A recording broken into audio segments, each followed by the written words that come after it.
Bismillahirrahmanirrahim.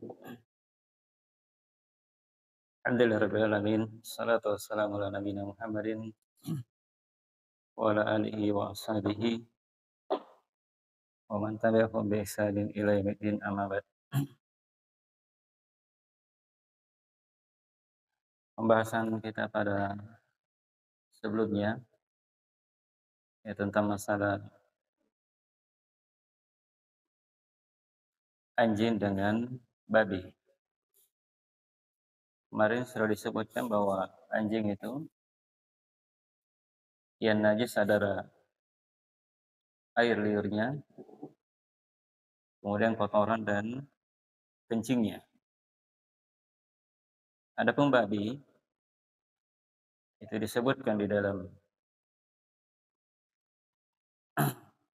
Al-Qur'an dalam surah Al-An'am bahwa babi secara keseluruhan itu adalah najis. Baik, sekarang kaitan dengan masalah itu, tentang masalah najisnya babi. Apakah diharuskan, misalnya babi itu menjilat bejana, apakah diharuskan dicuci 7 kali atau tidak?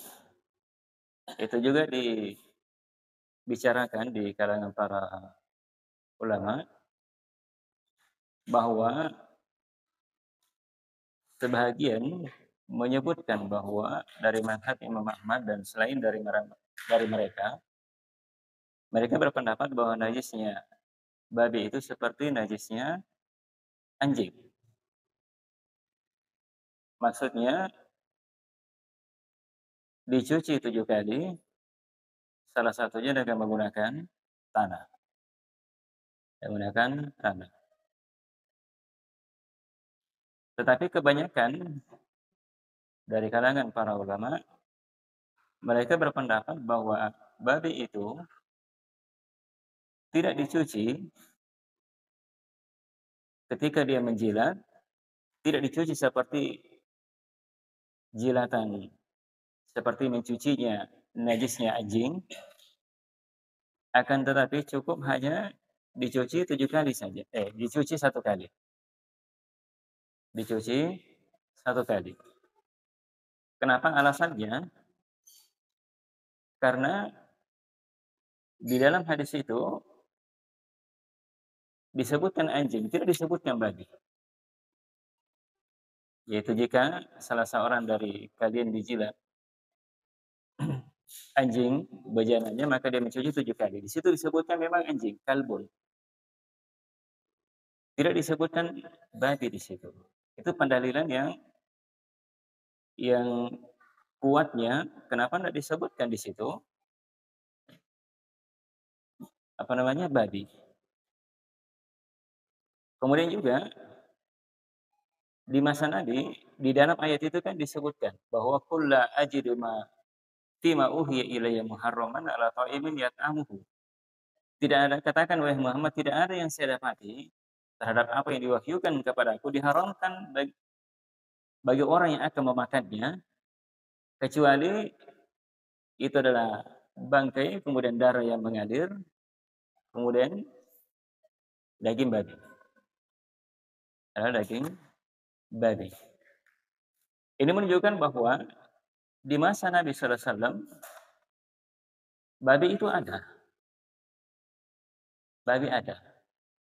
Tetapi tidak mengikutkan dari hadis Nabi sallallahu alaihi wasallam, tidak diikutkan babi di situ, hanya disebutkan anjing saja. Padahal babi ada pada waktu itu di masa Nabi sallallahu alaihi wasallam. Menunjukkan bahwa najisnya babi itu ketika misalnya dipegang atau mungkin dia menjilat dan sebagainya bejana kita, maka cukup dicuci hanya 1 kali saja seperti najis yang lainnya. Atau dicuci supaya dia bersih. Tidak seperti dengan anjing. Itu permasalahan yang disebutkan oleh para ulama. Baik, berikutnya sekarang tentang maitatun ma laysa lahu nafsun sa'ilah. Sekarang tentang bangkai yang tidak mengalir darahnya. Ma laysa lahu damun yasilu minhu idza jaraha aw qutila. Artinya bagaimana dengan bangkai? Bangkai yang tidak memiliki darah yang mengalir ketika terluka atau ketika dia dibunuh. Ketika dibunuh. Karena ada binatang atau hewan yang tidak mengalir darahnya.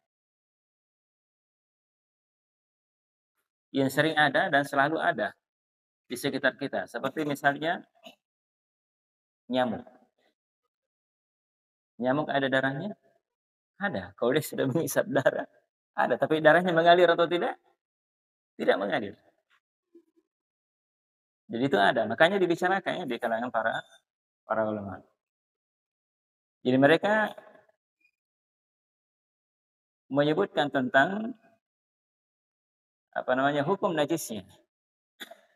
Hukum najisnya. Di antara yang pertama, kebanyakan dari kalangan para ahli fikih, mereka mengatakan bahwa apa yang tidak memiliki darah yang tidak mengalir, seperti lalat. Lalat kalau dibunuh, tidak mengalir darahnya. Begitu pula dengan nyamuk.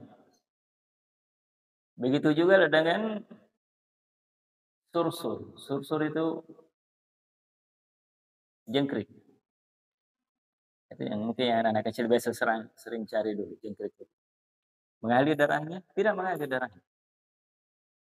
Tidak mengalir darahnya. Begitu pula khunfusa. Khunfusa itu kumbang. Atau mungkin juga biasa yang kalau saya waktu kecil seperti belalang. Mengalir darahnya? Tidak mengalir darahnya. Dan semacamnya. Mereka berpendapat bahwa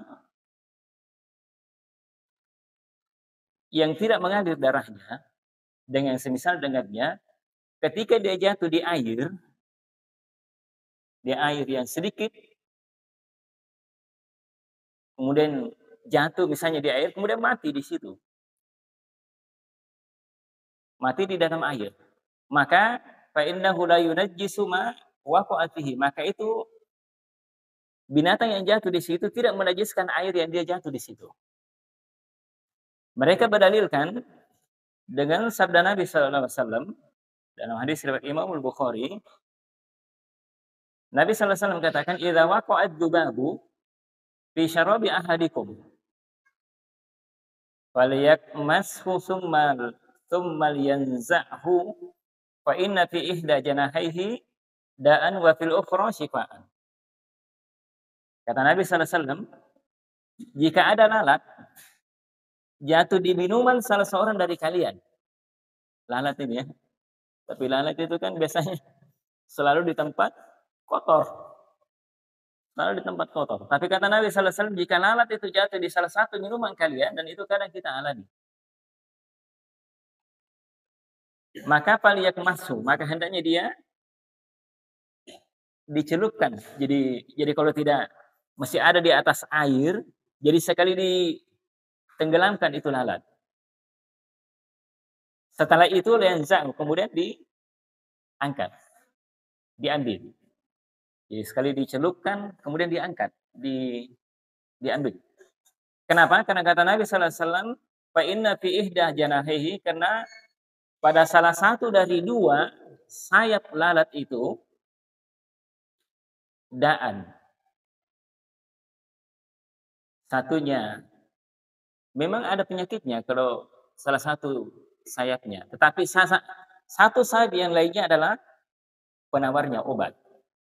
Jadi makanya kata Nabi sallallahu alaihi wasallam, ketika jatuh di air sekali ditenggelamkan. Setelah itu baru kemudian diangkat. Ini dimaklumi bahwa ketika dia ditenggelamkan, otomatis akan membuat lalat itu mati. Iya kan? Kalau dia mati berarti dia bangkai atau tidak? Bangkai. Ila mauti. Kalau kana yunajjisu bil mauti lama amara Nabi sallallahu alaihi wasallam bigomsihi idza sakata fil ma. Seandainya lalat tadi itu najis ketika dia bangkainya, najis bangkainya, maka niscaya Nabi sallallahu alaihi wasallam tidak akan mungkin diperintah untuk menenggelamkan itu lalat di dalam air. Bisa dipahami? Jadi mereka berpendapat bahwa binatang yang tidak memiliki darah yang mengalir, kalaupun ada darahnya, maka darahnya bukan najis. Itu pendalilan mereka. Darahnya bukan najis.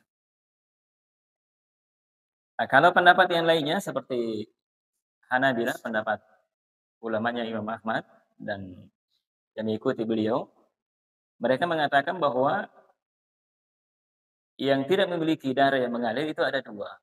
Yang pertama, apa yang terlahir dalam keadaan suci, artinya bukan najis. Maka hidup dan matinya, ketika dia hidup dan ketika dia mati, berarti dia tetap suci. Kemudian yang kedua, pendapatnya bahwa ma yatawalladu, apa yang lahir dari memang najis, memang lahirnya memang sudah najis. Najis, maka dia najis ketika dia masih hidup dan ketika matinya juga najis.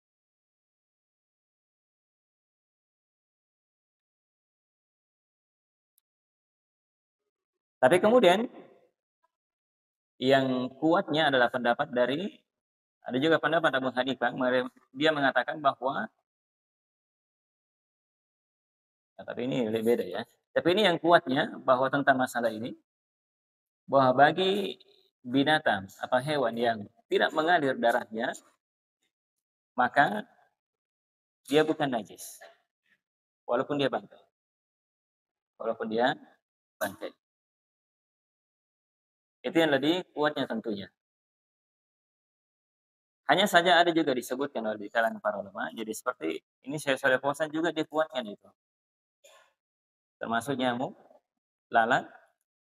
Jadi, kalaupun misalnya lalat itu ada melengket di tangan, dipukul, mati. Kan ada biasanya darahnya. Asalnya bahwa walaupun tidak dicuci baru sholat tidak ada masalah, karena dia bukan najis. Karena bukan najis. Baik. Kemudian juga disebutkan juga permasalahan di kalangan para ulama tentang masalah najis itu. Najis itu apakah bisa suci ketika dia berubah? Istihala, artinya dia berubah apakah dengan perbuatan manusia dia berubah atau tidak? Atau tidak? Ini terjadi perselisihan pendapat di kalangan para ulama, termasuk di dalamnya adalah Abu Hanifah. Dia mengatakan bahwa najis itu ketika berubah dengan perbuatan manusia atau tidak, maka dia sudah menjadi suci. Ini yang dikuatkan oleh Syekhul Islam Ibnu Taimiyah. Syekhul Islam Ibnu Taimiyah. Jadi misalnya begini. Dia berikan contoh, misalnya ada anjing misalnya atau babi. Dia jatuh dalam keadaan bangkai. Dalam bangkai. Misalnya dia jatuh apakah di laut yang air garam. Misalnya air garam. Dia jatuh di situ. Setelah itu dia menjadi hancur, kemudian menjadi garam. Sehingga menjadi garam. Berarti kan berubah namanya. Berubah. Yang sebelumnya dalam keadaan bangkai sekarang sudah berubah menjadi, itu bukan karena ulah manusia, tapi karena memang secara alami. Ketika dia jatuh di tempat yang asing, misalnya garam, maka dia berubah. Ketika berubah menjadi garam, maka dengan sendirinya dia menjadi suci. Dengan sendirinya menjadi suci. Karena itu sudah berubah menjadi garam. Begitu pula juga yang dengan usaha manusia atau kadang juga seperti kotoran ya, kotoran.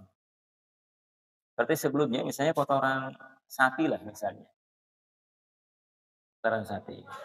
Jadi kalau dia atau kotoran manusia misalnya.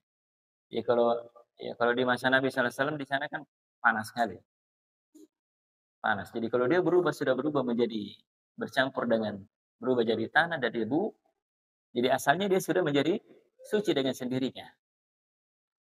Suci dengan sendirinya.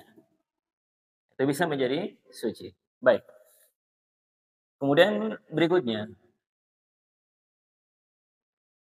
Jadi itu kesimpulannya. Jadi binatang yang tidak mengalir darahnya, maka walaupun ada darahnya, maka darahnya adalah suci. Darahnya suci. Baik, kemudian yang ketiga, tentang bangkai hewan. Bangkai hewan. Yang dikatakan bangkai, al-maita adalah mata hatwa anfihi. Bighairi tazkiyatin syari'iyah. Yang namanya bangkai adalah apa yang meninggal tanpa disembelih secara syariat. Sesuai dengan syariat. Jadi misalnya sapi misalnya sakit, kemudian dia mati tanpa disembelih.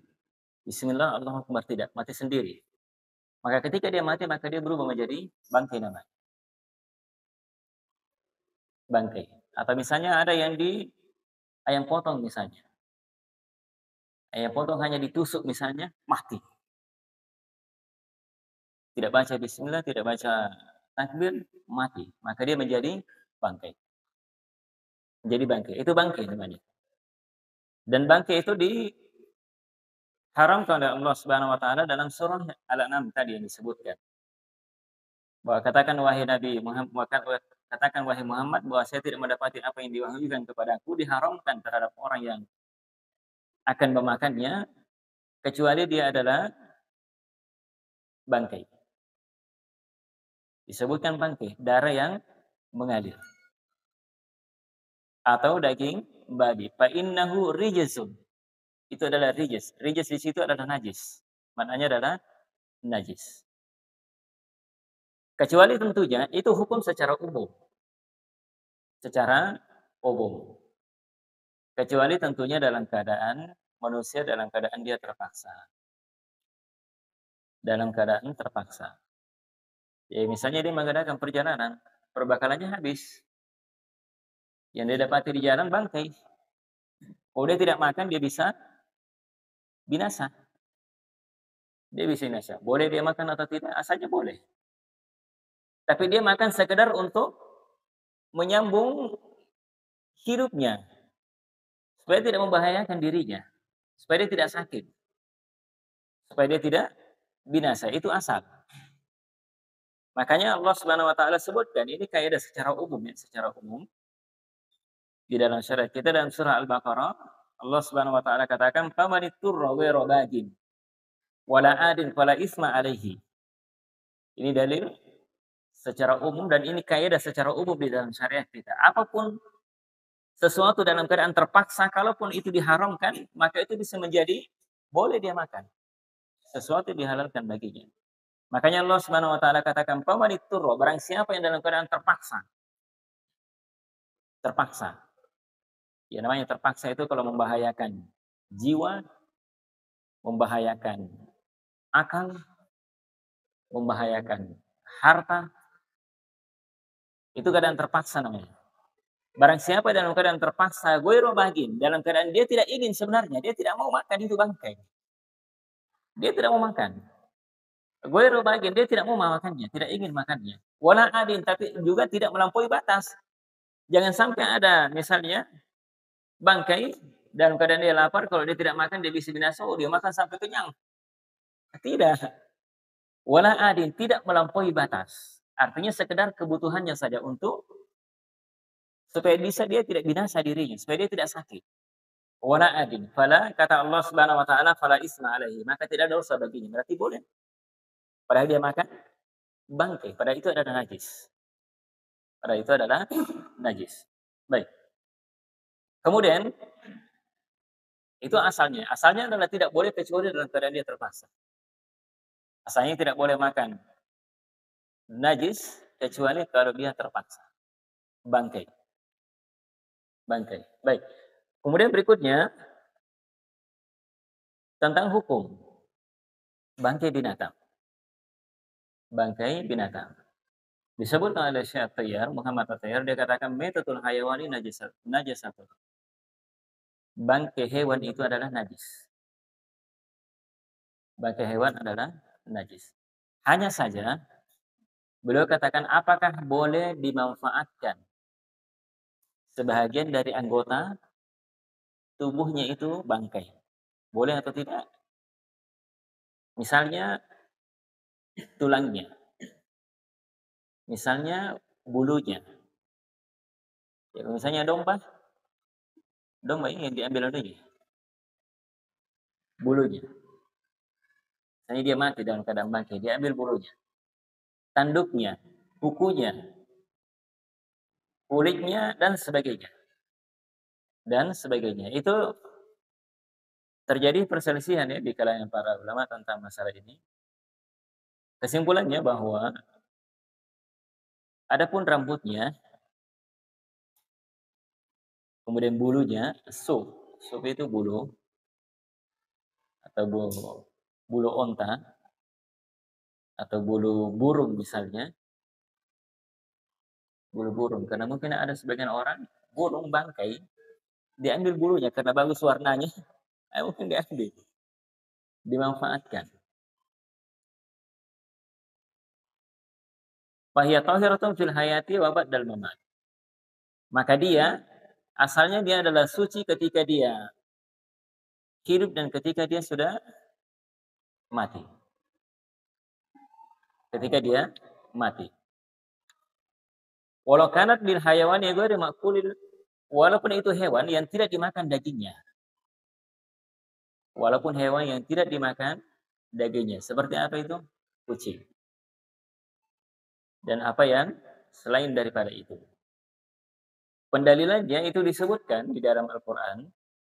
Asalnya boleh saja. Asalnya boleh. Apalagi kalau sekarang ini kan sudah mau masuk Idul Adha. Banyak orang biasa berkorban kulit sapi. Ini kan bisa dimanfaatkan kulit sapi. Baik. Allah Subhanahu wa taala katakan dalam surah An-Nahl, "Wa min aswafiha wa arba wa ubariha wa asy'ariha asasan wa mata'an ilahin." Kata Allah Subhanahu wa taala, dan dari aswafiha, bulu domba misalnya. Bulu domba. Begitu pula dengan bulu onta. Begitu pula dengan bulu asy'ariha, bulu kambing. Itu bisa jadikan asasan wa mata'an. Asasan itu apa namanya? Perkakas, rumah tangga dan yang lainnya. Wa mata'an bisa juga dijadikan mata'an. Bisa dimanfaatkan. Manfaatkan. Seperti misalnya kulit sapi atau kulit kambing rasanya bisa dimanfaatkan. Bisa dimanfaatkan. Ilahin sampai waktu yang tertentu. Sampai waktu tertentu. Maka dari sini, zahirnya dari ayat ini, itu mencakup dalam keadaan dia hidup maupun dalam keadaan dia mati. Zahir dari ayat ini. Menunjukkan bahwa boleh sucinya dalam keadaan, artinya boleh dimanfaatkan berdasarkan ayat ini. Dalam keadaan dia hidup maupun dalam keadaan dia sudah mati. Dalam keadaan dia sudah mati, dalam keadaan dia bangkai, walaupun itu hewan yang tidak dimakan dagingnya. Walaupun itu hewan tidak dimakan dagingnya, berdasarkan dengan ayat ini. Berdasarkan dengan ayat ini. Baik. Ini kalau ada ya yang bisa memanfaatkan itu ya. Baik. Kemudian berikutnya tentang masalah kulit bangkai yang disamak. Kulit bangkai yang disamak. Kalau bukan bangkai saya kira tidak ada masalah sebenarnya. Itu kan bukan bangkai, tetapi bukan najis. Tetapi kalau dia bangkai, karena diambil kulitnya, kemudian disamak misalnya. Kemudian disamak. Ini juga terjadi perselisihan di kalangan para ulama tentang masalah ini. Termasuk diantaranya adalah Hanabilah. Dia mengatakan bahwa kulit bangkai itu adalah najis. Tidak bisa menjadi suci karena dia disamak. Tidak bisa menjadi suci karena disamak. Ini pendapat ya dari Hanabilah. Dalil mereka berdasarkan dengan hadis riwayat Imam Ahmad dan yang lainnya. Dia berkata bahwa atana kitaban Nabi sallallahu alaihi wasallam. Datang kepada Nabi, datang kepada kami kitaban Nabi sallallahu alaihi wasallam. Kitaban Nabi sallallahu alaihi wasallam wa ana gulamun. Dan saya pada waktu itu yaitu apa namanya? Abdullah bin Hakim. Dia katakan bahwa saya pada waktu itu masih kecil. Masih kecil. Maka alla tantafi'u bi ihabi maitatin wala asabin wala asabin. Dia mengatakan bahwa hendaknya kalian jangan memanfaatkan bangkai itu dengan cara diihab. Apa namanya? Kulit bangkai. Jangan kalian memanfaatkan kulit bangkai. Wala asabin, dan jangan pula disamak. Jangan pula disamak. Ini dari sisi hadis ini, kalau dilihat dari hadis ini menunjukkan bahwa larangannya. Larangan di situ menunjukkan bahwa tidak dibolehkan. Dari hadis ini juga menunjukkan bahwa bangkai itu adalah najis ainnya. Ainnya, kalau dia ainnya najis, artinya tidak bisa berubah menjadi suci, walaupun diapakan. Walaupun diapakan. Itu pendapat dia ya. Kemudian pendapat yang lainnya, dan tentunya pendapat yang kuatnya, sebagaimana dikuatkan oleh Syekhul Islam Ibnu Taimiyah dan yang lainnya, dari pendapat Imam Syafi'i juga dan Hanafiyah, mereka mengatakan bahwa kulit bangkai itu bisa menjadi suci karena dia disamak. Disamak. Kecuali, pendapat mereka, kecuali kulit babi dan anjing. Kecuali babi dan anjing. Kenapa? Karena najisnya dia adalah najis aib. Artinya tidak bisa menjadi suci walaupun diapakan. Walaupun disamak dan yang lainnya. Dan ini pendapat yang benarnya. Alasan mereka berdasarkan juga dengan dalil-dalil dari yang akan disebutkan, seperti riwayat dari Imam Muslim dari Ibnu Abbas. Beliau berkata bahwa tusaddaqu ala maulati li Maimunah bisyatin. Disedekahkan kepada bekas budaknya Maimunah kambing. Sedekahkan kepadanya kambing. Pamatat. Maka kambing itu mati tanpa disembelih. Berarti kan menjadi bangkai. Pamarra biha Rasulullah sallallahu. Pada waktu itu Rasulullah sallallahu lewat. Maka beliau mengatakan, halla akhadtum ihabaha. Tidakkah kalian mengambil kulitnya? Tidakkah kalian mengambil kulitnya? Kemudian pada baktumuhu, kemudian kalian mensamaknya. Disamak itu artinya kalau masa sekarang mungkin dicuci pakai garam kah, atau mungkin pakai campur dan sebagainya ya. Itu disamak namanya.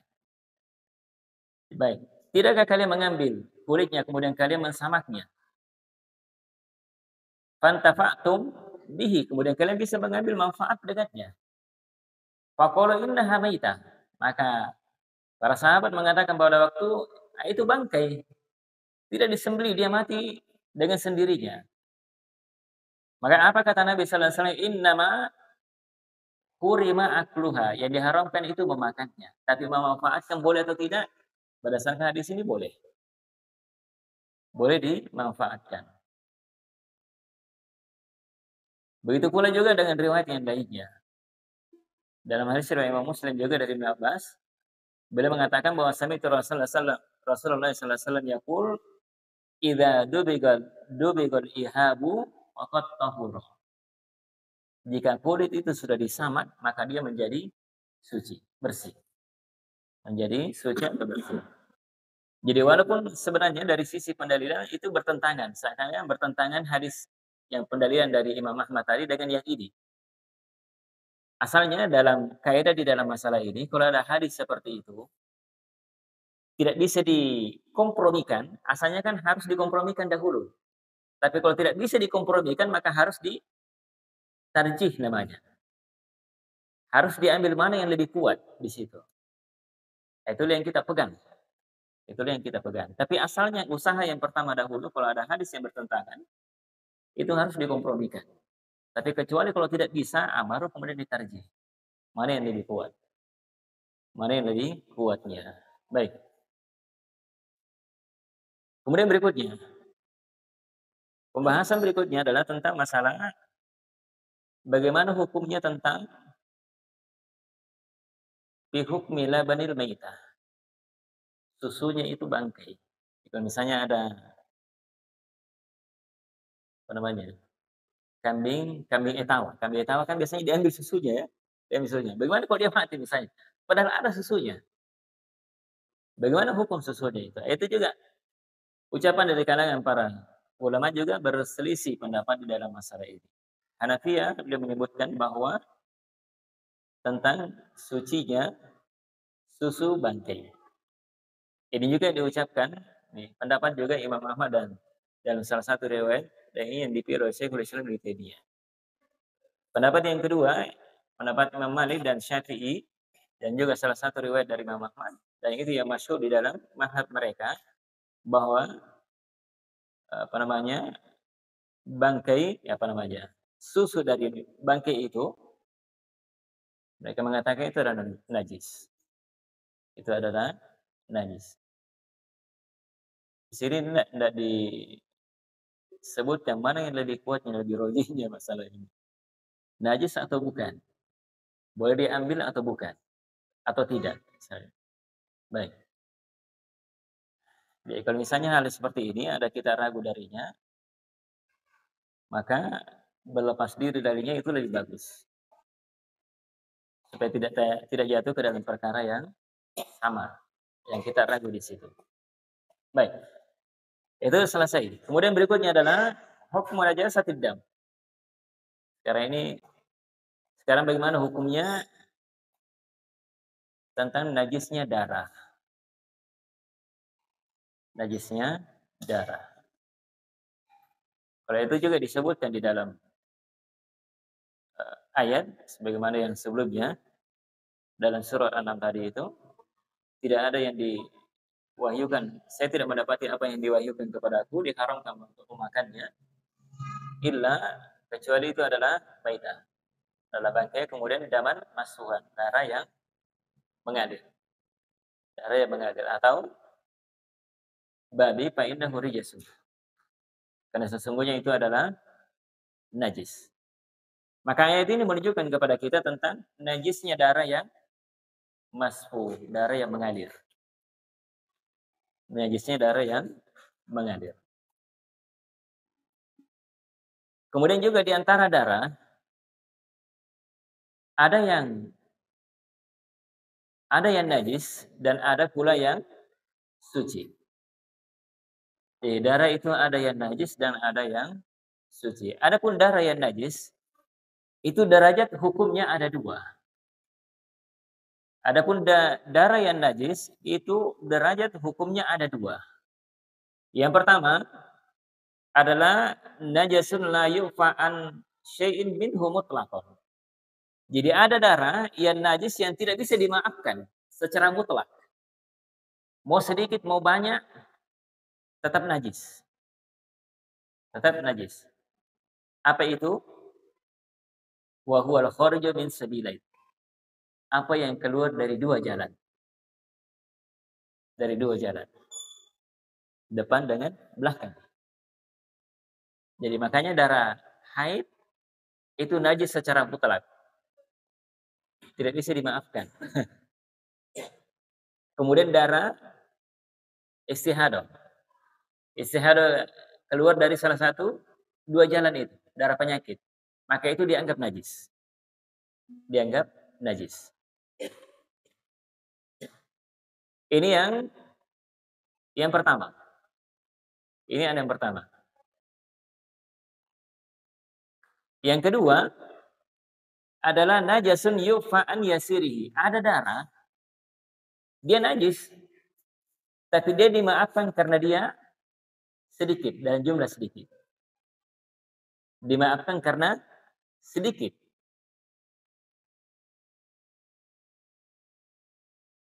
Di antaranya adalah darah manusia, bagi orang yang berkata tentang najisnya darah manusia. Ini kan darah manusia kan ada dua pendapat. Ada yang mengatakan darah manusia itu najis, ada yang mengatakan bukan najis, dia suci.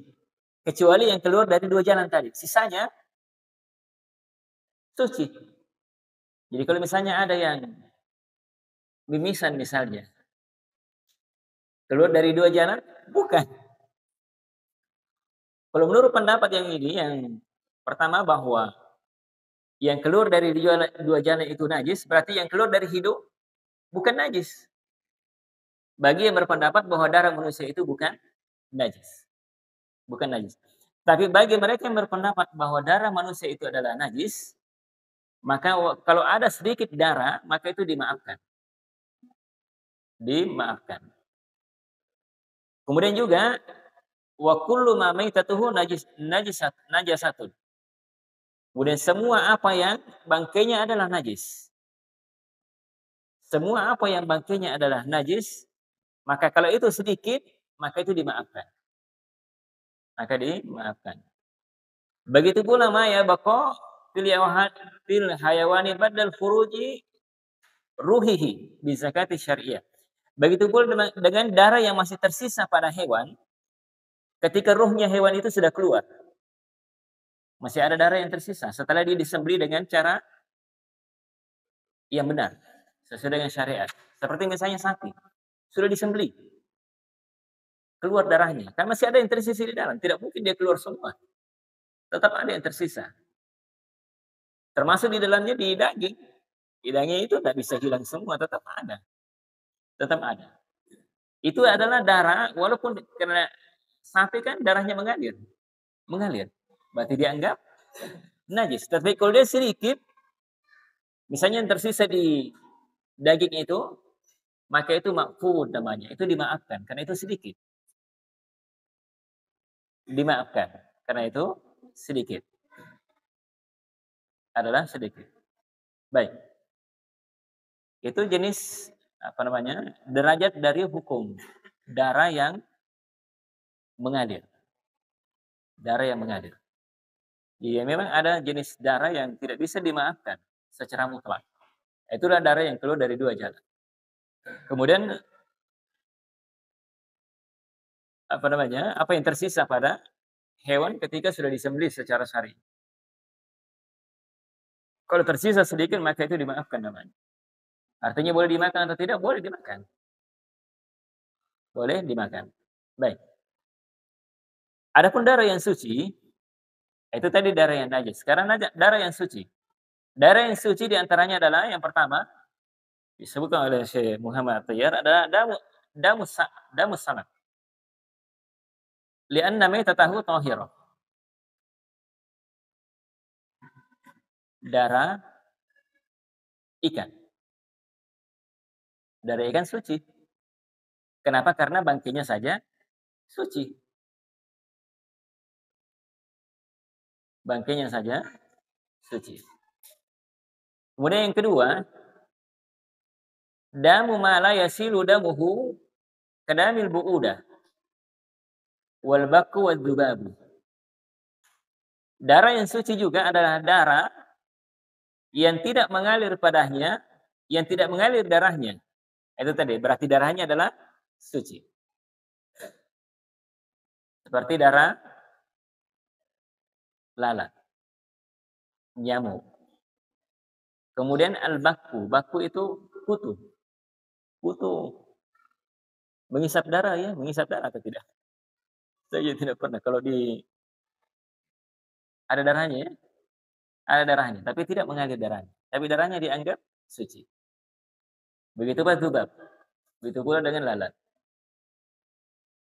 Kemudian yang ketiga, darah yang dianggap suci adalah ad-damul ladzi yabqa fil uruqi. Darah yang masih tersisa fil uruq. Darah yang masih tersisa di pembuluh darahnya. Pembuluh darah hewan itu, ya. Kalau masih ada sisa sedikit di situ, maka itu dianggap dimaafkan namanya. Dianggap suci. Wal qalbi atau darah yang ada di jantung. Jantungnya hewan itu kan biasanya masih ada darah. Kalau sudah dibersihkan masih ada yang tersisa, itu dianggap dimaafkan namanya, dianggap suci. Begitu pula at-tihal. Tihal adalah limpah. Limpahnya. Kalau ada juga tersisa di situ sedikit, maka itu dianggap suci, dimaafkan. Al-kabid. Kabid adalah hati. Adalah hati. Fahadha ta'irun. Maka ini adalah suci sawa'un kana qalilan aw katsiran. Tapi di sini dikatakan bahwa darah yang tersisa di situ dianggap suci sedikit atau banyaknya, beliau katakan. Makanya dalam hadis Umar ya, Umar atau Ibnu Umar. Dikatakan bahwa ada dua bangkai yang dihalalkan untuk kami dan ada dua darah yang dihalalkan untuk kami juga. Dua bangkai yang dihalalkan adalah ikan dengan belalang. Belalang. Kemudian yang kedua, dua darah yang dihalalkan, itulah tadi limpah dengan hati. Karena itu terbuat dari darah. Asal jangan darahnya misalnya sapi keluar, diambil dibuat baluta, itu tidak boleh. Itu tidak dibolehkan. Baik, yang terakhir ini yang diselesaikan saja ini.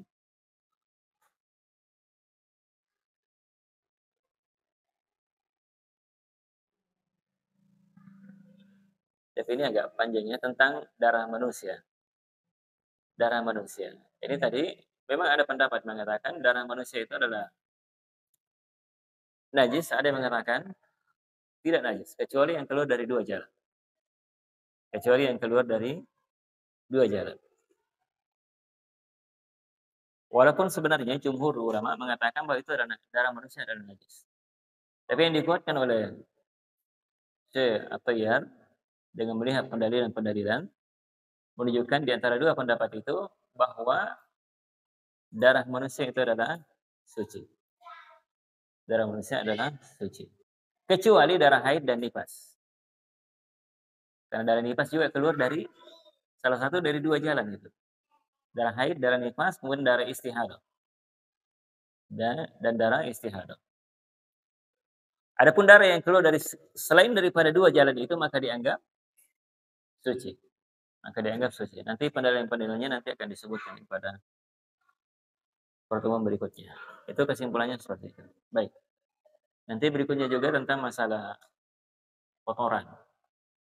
Kalau kemarin kan kotoran anjing, kencingnya anjing, babi, kencingnya kotorannya itu dianggap najis. Sekarang bagaimana dengan kotorannya hewan, kencingnya hewan yang dimakan dagingnya, seperti sapi misalnya. Najis atau bukan? Nanti akan dibahas pada pertemuan berikutnya. Baik. Ada pertanyaan? Ada.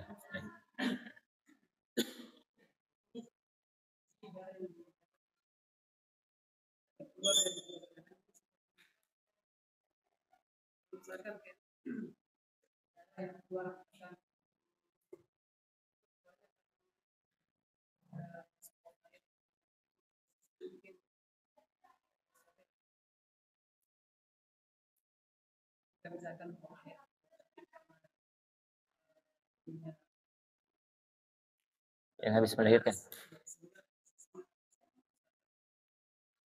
keluar darah.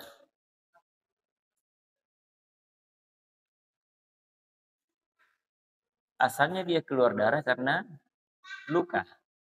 Iya, bukan karena apa namanya, seperti haid kan tidak ada luka tapi keluar darah. Istihadah juga di situ tidak ada luka sebenarnya, hanya di bagian dalam, mungkin dalam ya, di dalam yang ada luka, keluar dari situ. Itu dianggap najis. Begitu pula dengan nifas. Berarti kalau dia karena ada luka sehingga keluar darah, berarti dianggap bukan bukan karena dia keluar dari, hanya saja mungkin karena tempatnya dekat dengan itu, jalan itu. Iya. Hanya saja mungkin tempatnya dekat dengan tempat keluarnya darah haid itu, tetapi asalnya adalah bukan najis. Kenapa? Karena dia darahnya adalah karena darah luka. Sama dengan tempat lain misalnya yang ketika luka, misalnya ada yang bisu misalnya. Bisu kan keluar darah campur dengan nanah. Para sahabat juga kadang ada yang terluka, ada juga nanti disebutkan ada yang terluka, dia tetap sholat dalam keadaan terluka kakinya, dalam keadaan terluka. Baik, ada yang lain? Ah, ditenggelamkan. Cuma kan sebagian orang ada yang, jijik minum misalnya, masa sudah ada lalat di situ. Apakah harus dipaksakan harus diminum atau tidak? Tidak mesti juga harus dipaksakan bahwa diminum. Tidak mesti juga. Kenapa? Karena di masa Nabi sallallahu alaihi wasallam ada juga binatang yang halal tapi para sahabat, ada sebagian sahabat tidak memakannya. Tidak. Diminum tidak apa-apa. Karena Nabi sudah menjamin bahwa di di sayapnya ada penyakit, ada juga obat. Jadi makanya dicelupkan semuanya supaya racun yang ada di salah satu sayapnya itu bisa mati atau bisa tidak berbahaya bagi kita. Makanya diperintah untuk dicelupkan seluruhnya.